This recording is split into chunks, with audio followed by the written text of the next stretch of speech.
صاحب کہہ دیتے تھے کہ یہ مال ہمارا اتنی قیمت کا پڑا ہے، کون اس پر کتنا نفع دے گا وہ بولے گا۔ ایک بار کپڑے کی گاٹھیں آئی، گولیاں لگی، گولی لگنے کے بعد سب سے زیادہ جو گولی لگی ان کی اصل لاگت پر 5,000 دن میں 5,000 روپیہ زیادہ دینے کی بات۔ آپ نے فرمایا کل جواب دیں، صبح جواب دیں گے۔ امام بخاری رحمۃ اللہ علیہ نے تہجد پڑھی، تہجد پڑھنے کے بعد پھر جب تہجد پڑھ چکے تو انہوں نے یہ نیت کر لی کہ جس نے میرے مال کی لاگت پر 5,000 روپیہ نفع کے ساتھ خریدنے کی بات کی ہے، میں یہ کپڑے کی گاٹھیں اپنا مال اسی کو بیچ دوں گا، اسی کو۔ صبح کے وقت ایک خریدنے والوں کا ایک دوسرا گروہ ہے، اس دوسرے گروہ نے ان کی اصل لاگت پر 10,000 روپیہ زیادہ فائدہ دے کر کہا کہ ہم آپ کی اصل لاگت پر 10,000 دن ہم 10,000 روپیہ زیادہ دے کر آپ کا کپڑا خرید دیں۔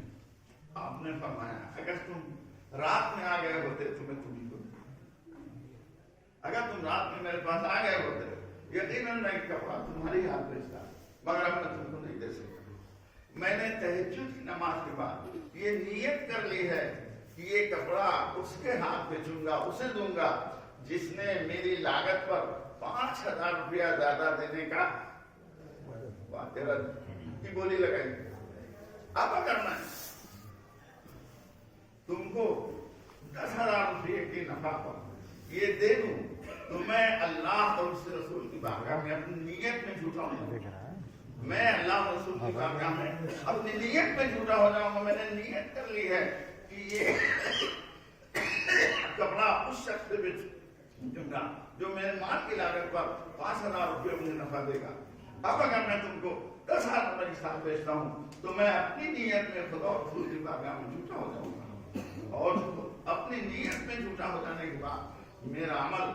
خدا اور رسول کی بارگاہ سے مردود ہو جائے گا، اس کی بارگاہ میں قبول کے لائق نہیں رہ جائے گا۔ مجھے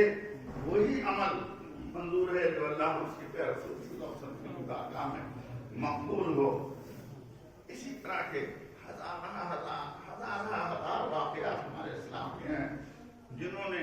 اپنے بچوں کی تعلیم و تربیت